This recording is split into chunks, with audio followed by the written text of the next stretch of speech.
Good morning, children. Today we are going to continue with our lesson number 4, that is the story of River Ganga from the Real English book. We have already underlined the new words in the live class, and I hope everyone has written the new words twice in the classwork notebook. Then you had to write exercise A1 in your notebooks. We have already discussed the answers to questions given in A2, and I have also asked you to mark in your books where you can find these answers. Today we are going to do the vocabulary section first. The main characters of the story of the Ganga have varied personalities. That means they have different personalities, they have different qualities. The qualities together make a personality. So, all these people, the characters in the story of River Ganga, have got different qualities, and that makes for the difference in their personalities. Make a table of the characteristics that fit them best.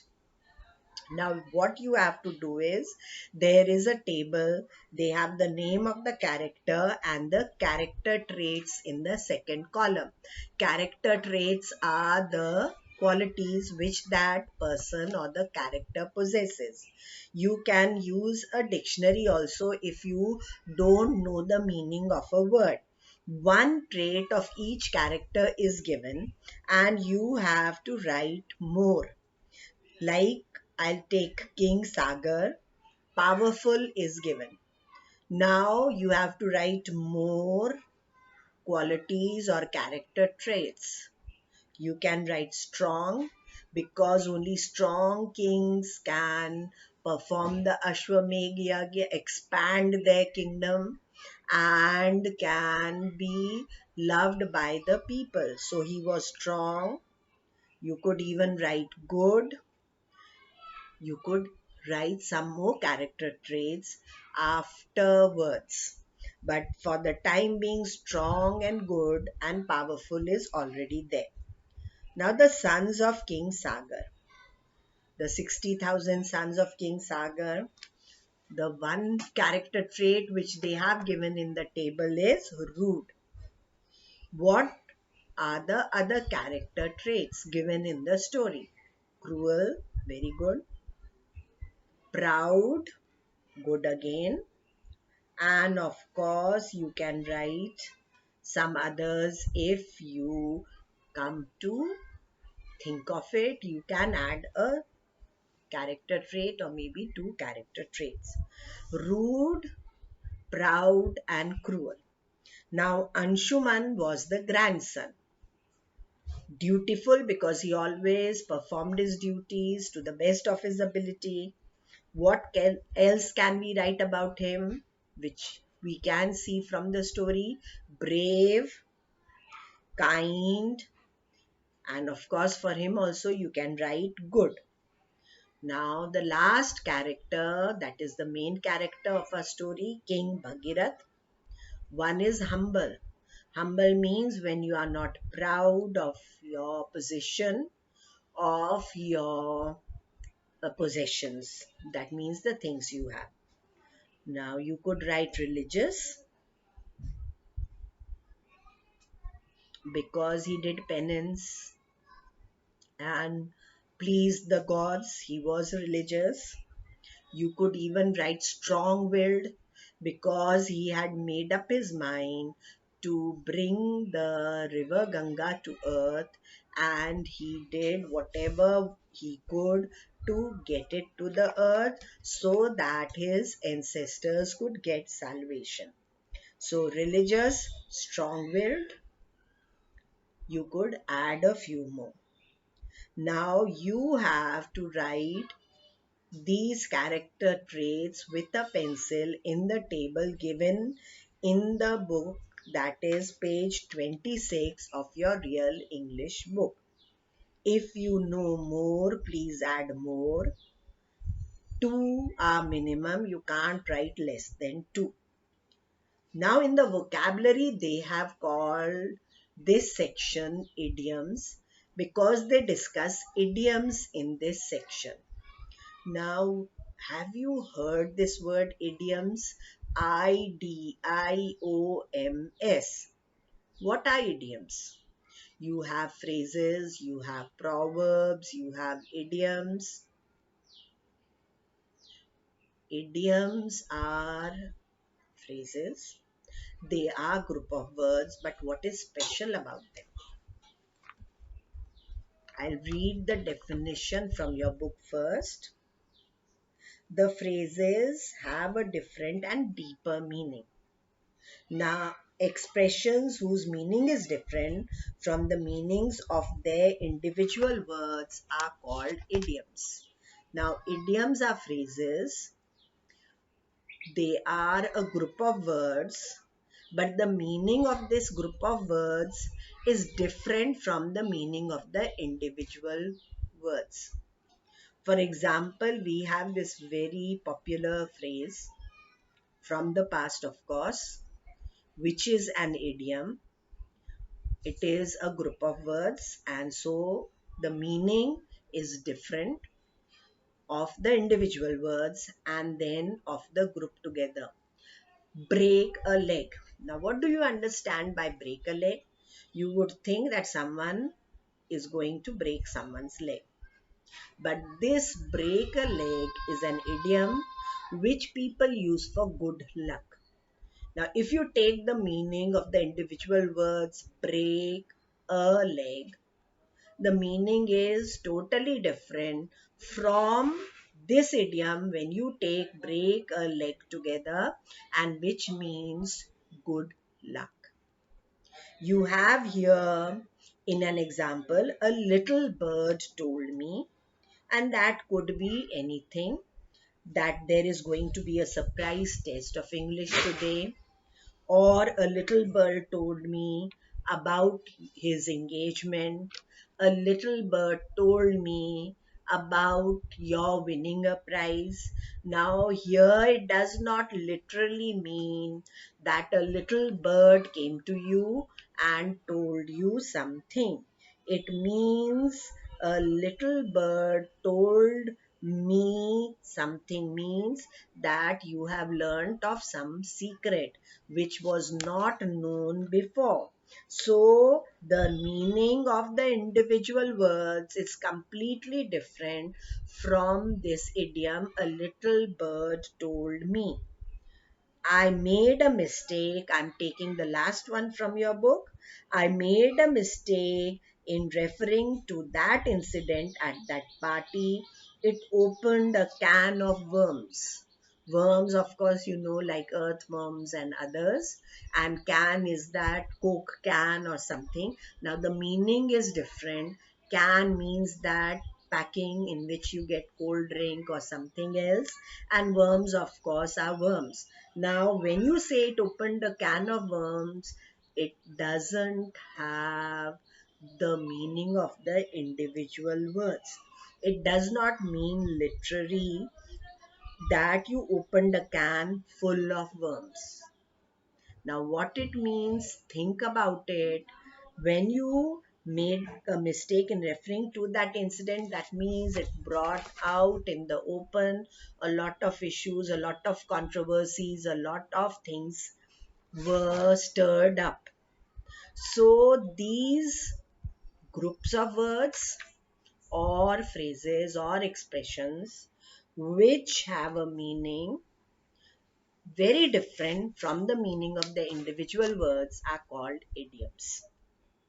And these make your language, whether you are writing it in an answer, whether you write it in your creative writing, article, letter, or something else, makes your language very interesting. B2, B1 of course was you had to complete the table on the character traits, but B2 and B3 are on idioms. Now in B2, you have to underline the idioms in the sentences which are given.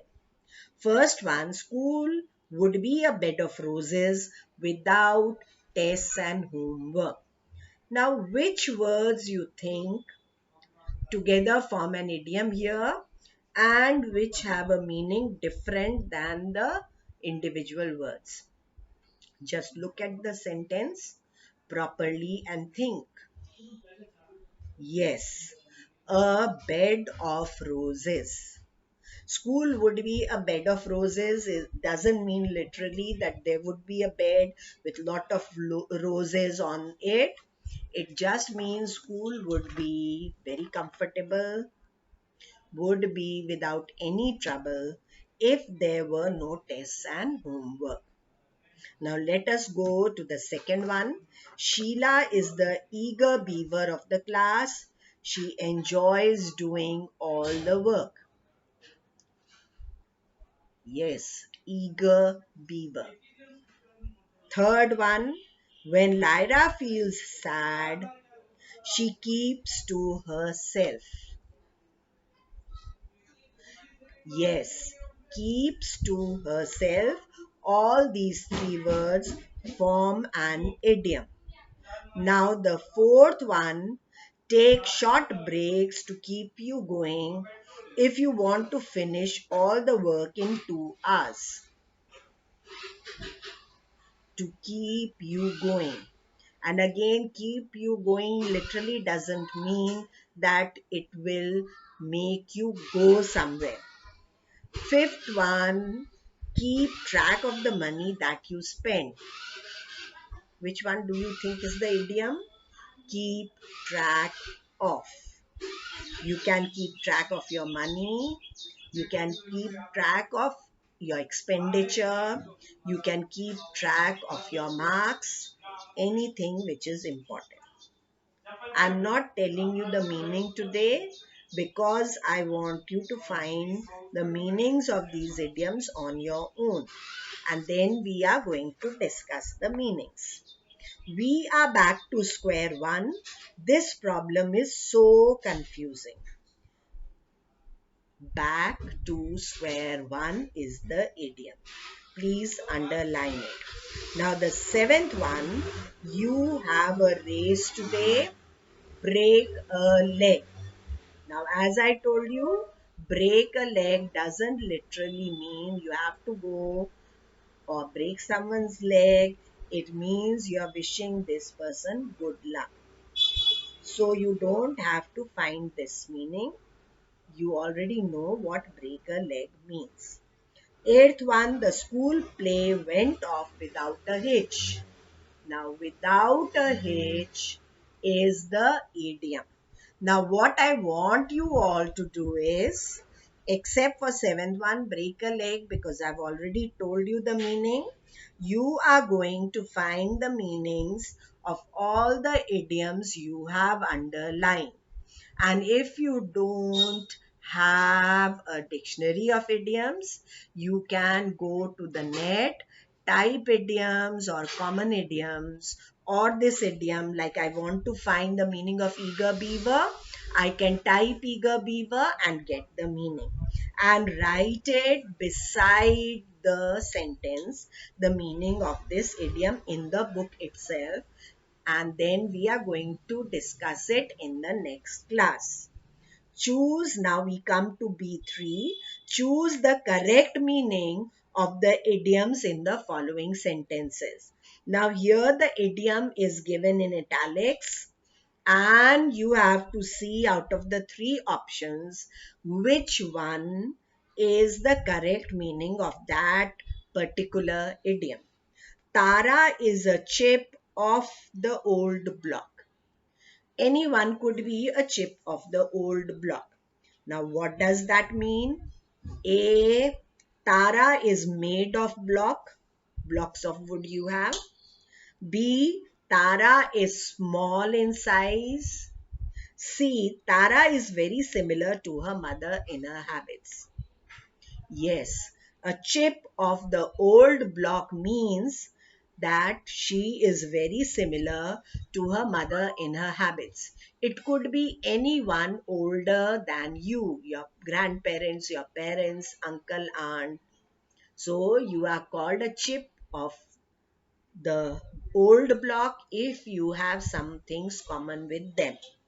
Now the second one, so which one is in the first one? Which one is the correct option? C. The second one, the construction workers were dead beat after working for 3 hours under the blazing sun. Now, the first option, the construction workers died after working under the sun for so long. B, the construction workers were very exhausted. Exhausted means very tired after working under the sun for so long. And C, the construction stopped after 3 hours because the sun was hot. The correct meaning is, if you have guessed it, very good. If you have not, then you should have, because dead beat after working for 3 hours under the blazing sun means the construction workers were very exhausted. That means they were very tired after working under the sun for so long. That is option B, which is correct. Third, the family was hard up to buy even food. A, the family had no money to buy even food. B, the family was too stingy to buy food. C, the family did not buy food because it was too hard to eat. Now, stingy means that they are miserly, they don't want to spend money, which of course is a wrong option. The correct one is hard up means when you have no money for something which is necessary.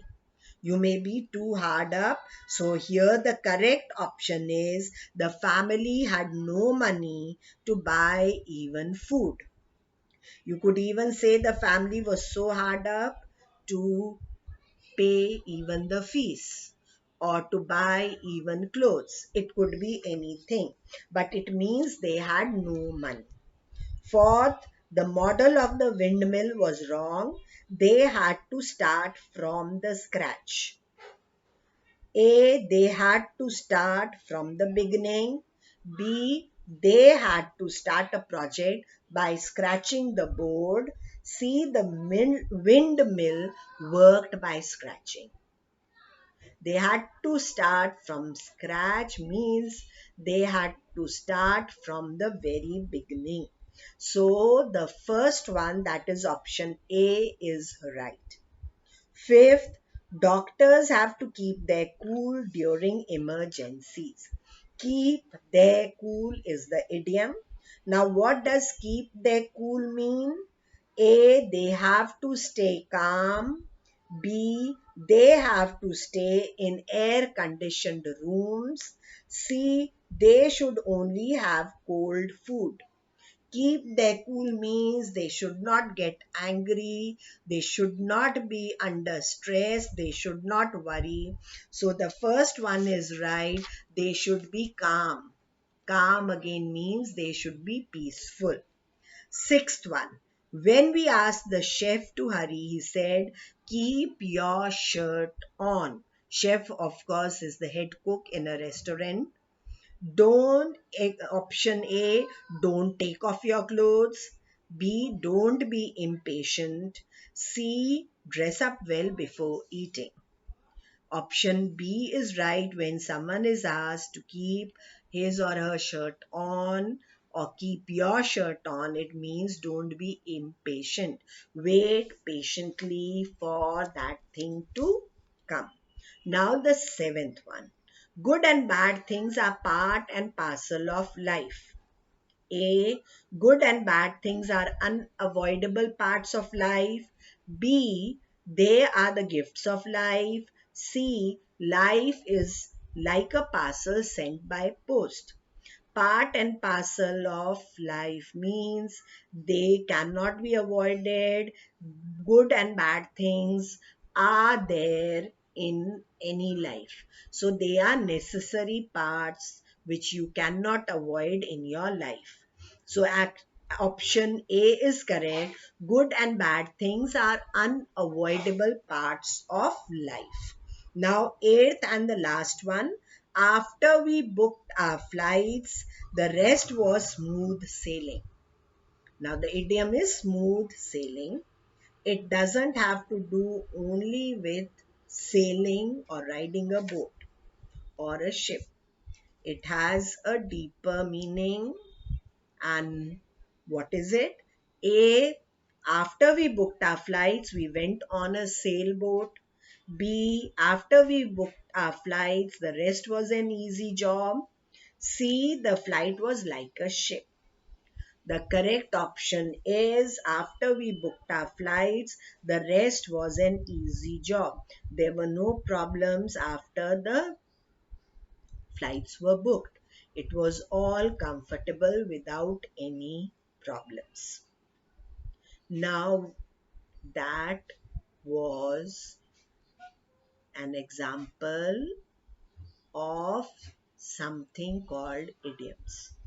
Now, there are hundreds of idioms. You have a dictionary of idioms. You have sites on net full of idioms. If you are interested, please look for more idioms in your creative writing, in your answers, in your day-to-day talking. You can use these idioms in your conversation, in your writing, and make your language very, very interesting. See, that is the grammar section. Now, look at the picture below and fill in the blanks. There's a picture of a room with a table, chair, window, shelves, a mat, and everything. You have to see at the picture or look at the picture and then complete these blanks. Of course, some words are in a different font, like a couple of, some of, a few. All these words are in a different font, but you have to see what is there in the picture and write accordingly. I'll just do the first two sentences. There are a couple of dash in the room. Now, couple of means two. So you could write there are a couple of shelves in the room, because you can see there are two. Both of them have a few books. Some of the books are dash in color. Now you have to see and write the color of the books. You could write some of the books are red in color, because you can see on the shelves there are two books. So you can say some of the books. You could even write yellow in color, because there are two yellow books as well. And then you have to complete the remaining, fill in the blanks with some words which you think agree or are suitable and can be filled in. Please do it after looking at the picture properly. Now, today's homework, of course, I told you, you have underlined the idioms in the sentences in exercise B2. You have to find what these idioms mean, and you have to write the meaning beside the sentence. Suppose the first one is school would be a bed of roses without tests and homework. A bed of roses, please write it, the meaning on the side. Now, B3, of course, the options were there and you just had to choose the correct option. Now in C, you have to look at the picture and fill in the blanks to complete the paragraph. Please do it. Now I just want you to look at the words which are in italics or which are in a different font. Some of, a couple of, a few, there is a, some, all these words, any, these words are used with the words you have to fill in. Now, they tell us the number of things that are present in the room. Now, why? Because they tell us about the number of things. They tell us how many things like books, pens, pencils, etc. are there in the room. They also tell us what is not there on the table. Suppose I say there isn't any pen on the table. Now that means not even one pen is there on the table.